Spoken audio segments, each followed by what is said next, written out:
بله؟ یه بسته دارید.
ماهی، صدای منو میشنوی؟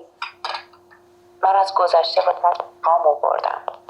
گذشته هرگز نمیگذره ها. ما خیال میکنیم پایان یافته و یا یه جای خیلی خیلی دور دفن شده، اما گذشته صبوره. هر تصمیم و هر شکست و هر امید ما رو شکل داده.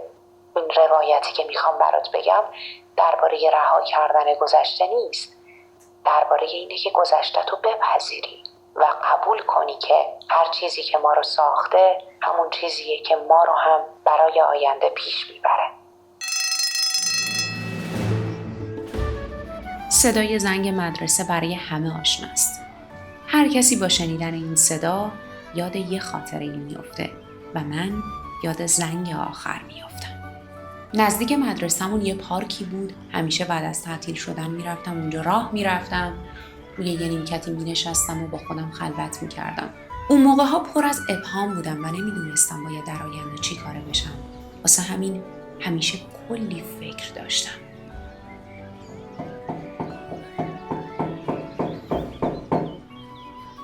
من همیشه شاگرد زرنگی بودم. کلی درس میخوندم و همیشه نمره‌های بالایی داشتم. ولی وقتی که زمان میگذشت به این نتیجه میرسیدم که شاید اون مسیر مناسب من نیست. نه که مسیر بدی باشه، مسیر درستی بود، ولی من برای اون ساخته نشده بودم. من دنبال چالش‌های جدید، تجربه‌های جدید و دنیای متفاوت میگشتم. واسه همین تصمیم گرفتم که از اون چارچوب خارج بشم و خودم رو وارد دنیای جدید و فضای متفاوت بکنم.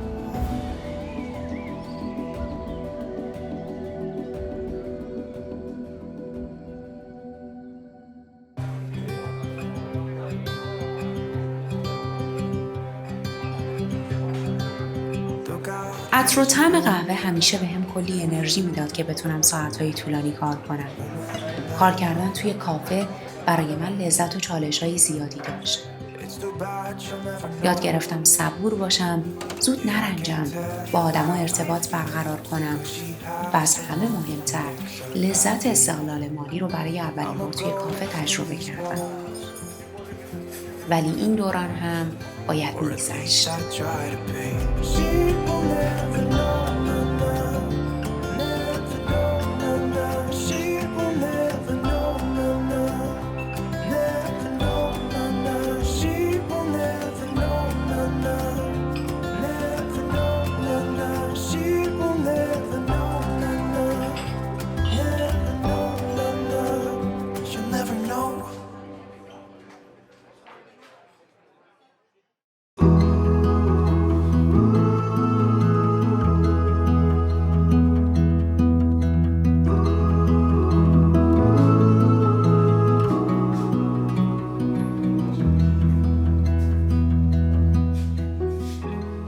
مدتی به شیرینی‌پزی علاقه پیدا کردم و تصمیم گرفتم که این مهارت رو خیلی حرفه‌ای یاد بگیرم.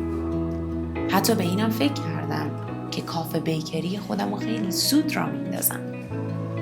هر روز صبح که می اومدم کارگاه تلاشم این بود که با دقت و سرعت بیشتری هر چیزی که بهم یاد میدن رو انجام بدم. خوبم پیش میرفتم، از خودم راضی بودم، ولی خب اشتباهاتی هم داشتم. هر چقدرم که میگذشت همزمان که تجربه‌ام بیشتر میشد چالش‌های جدیدتری هم پیش میومد. این طبیعی بود، ولی من کم کم حس بدی نسبت به خودم پیدا کردم که نکنه من کافی نیستم یا اصلا مناسب انجام دادن این کار نیستم.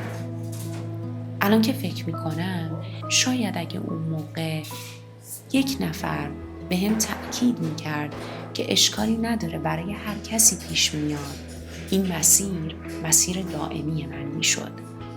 ولی خب به هر حال این دوران هم باید میگذشت.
So I found myself in tears. Every day was filled with fear.